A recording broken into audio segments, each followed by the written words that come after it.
अब देखिए, मुझे पता चला कि आपको बाजार में जाके आलू, टमाटर, भिंडी, प्याज, धनिया ये खरीदने की बड़ा शौक है। नहीं, मुझे अच्छा लगता है। और मेरी पत्नी ऐसी है कि वो, हम लोग शूटिंग से आ रहे होते हैं और कहती हैं सुनो आते हुए ना बैंगन ले लेना और परवल ले लेना, और मुझे किसी और दुकान से नहीं, तुम जब चार बंगला में जो वो बाजार लगता है, तुम आते हुए सिर्फ वहीं से लेना।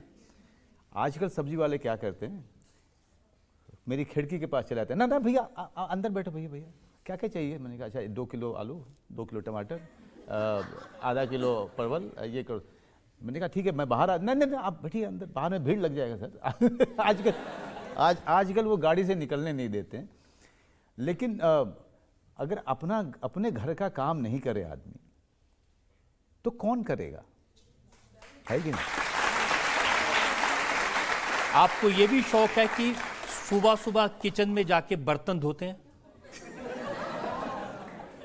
क्योंकि मुझे अच्छा नहीं लगता कि बर्तन जो है सिंक पे वैसे ही पड़ा रहता है, और वहाँ से मुझे और मेरी पत्नी को भी नहीं अच्छा लगता। तो हम ये तो वो सारे काम आपसे ही कराते हैं। नहीं, तो बहुत अच्छी बात की। तो हमने बांटा हुआ है कि वो खाना बहुत अच्छा बनाती हैं, तो वो खाना बनाती हैं, जो बर्तन निकलता है मैं धो देता हूँ।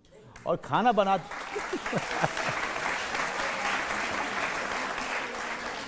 और देखिए उसमें सबसे अच्छी बात क्या है कि किसी कैरेक्टर पे काम कर रहा हूँ या अगले दिन के सीन पे काम कर रहा हूँ, तो चल रहा है और सोचे जा रहा हूँ, है ना। कैरेक्टर भी तैयार हो रहा है, सीन भी याद हो रहा है, बर्तन भी धुल रहा है, तो कई सारे काम और जो है घर में शांति भी बनी हुई है। शांति बनी है।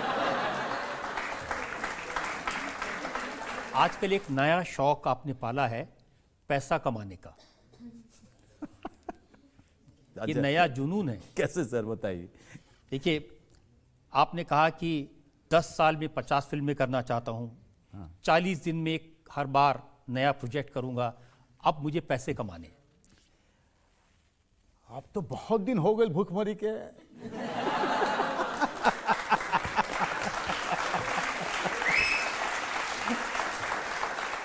देखिए अच्छी बात क्या है, 40 दिन से ज़्यादा मेरी फिल्में नहीं लेती हैं। बंदा मेरी 35 दिन में बनी है और गुलमोहर मेरी 34 दिन में बनी थी। तो मैं देखता हूँ कि बाकी लोगों की फिल्में, जो बड़ी फिल्में बनाते हैं, उनको लगता होगा 70 दिन, 80 दिन, 100 दिन, 150 दिन, और मेरी कहानी वाली फिल्म होती है, किरदारों वाले होती है। लोगों को अच्छी फिल्म चाहिए, अच्छा काम चाहिए।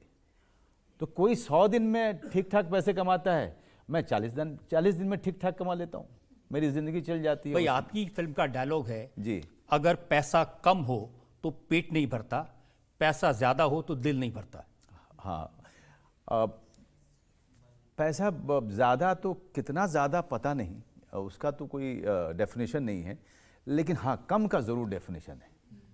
कम जब होता है तो तकलीफ़ बहुत होती है। यहाँ तो सब लोग मिडिल क्लास के लोग बैठे हुए हैं, सब जानते हैं कि जब पैसा कम होता है तो तकलीफ़ होती है।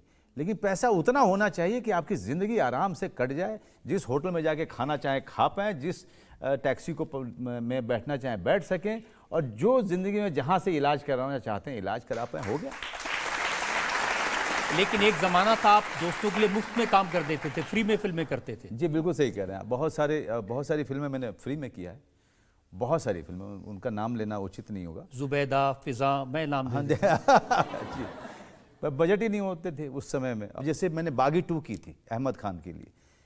अहमद खान दोस्त था, उसने फ़ोन किया कि तुझे करना ही है, इसमें तेरी ज़रूरत है, तुझे हेल्प करना है। मैंने कर लिया। बागी 2 ने 280 करोड़ कमाए मेरे ख्याल से, या 250 करोड़।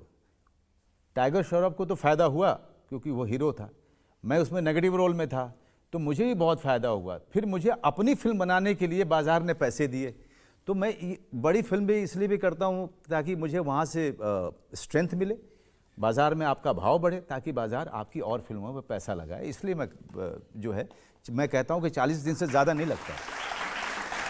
नहीं, मैं सवाल ज़रूर पूछ रहा हूँ, इल्ज़ाम ज़रूर लगा रहा हूँ, लेकिन मेरी दुआ है और मेरी इच्छा है कि आप बहुत पैसा कमाएं। जी, आप में इतना हुनर है, इतना टैलेंट है, 30 साल में 100 फिल्मों से ज़्यादा आपने काम किया है, तो आपको उसका पैसा तो मिलना ही चाहिए। बिल्कुल। अरे थैंक यू, ताली बजाइए भाई।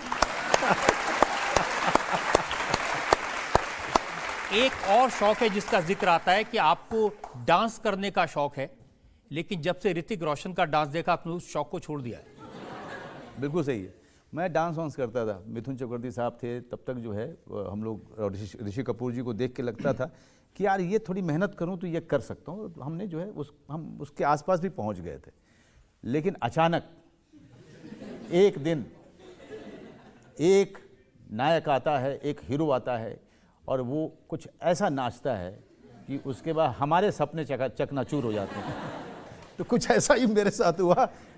मैंने वो देखने के बाद मैंने अपने आप को वही कहा जो रामाधीर सिंह के ने अपने बेटे को कहा था, तुमसे ना हो पाएगा।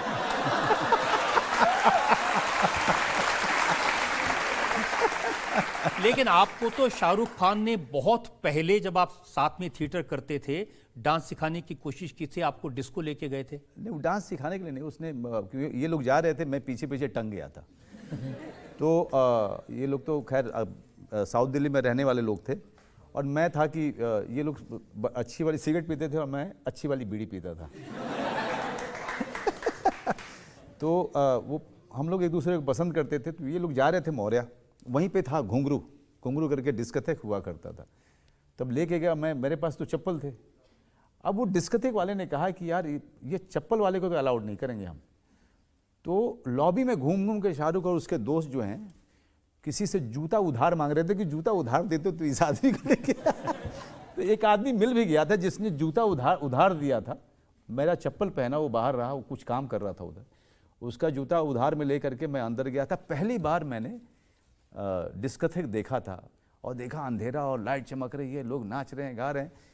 तो एक गांव के आदमी को पहली बार डिस्कोथेक देखने का मौका शाहरुख और उसके दोस्तों के कारण मिला था।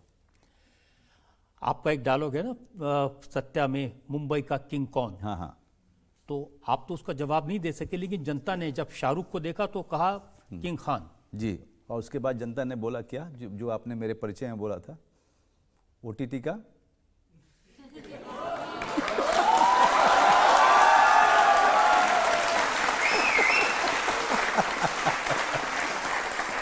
भाई आप ही की फिल्म का डायलॉग है, आपको याद होगा, बादशाह की गली में आके उसका पता नहीं पूछते, गुलामों के झुके हुए सर खुद ब खुद रास्ता बता देते।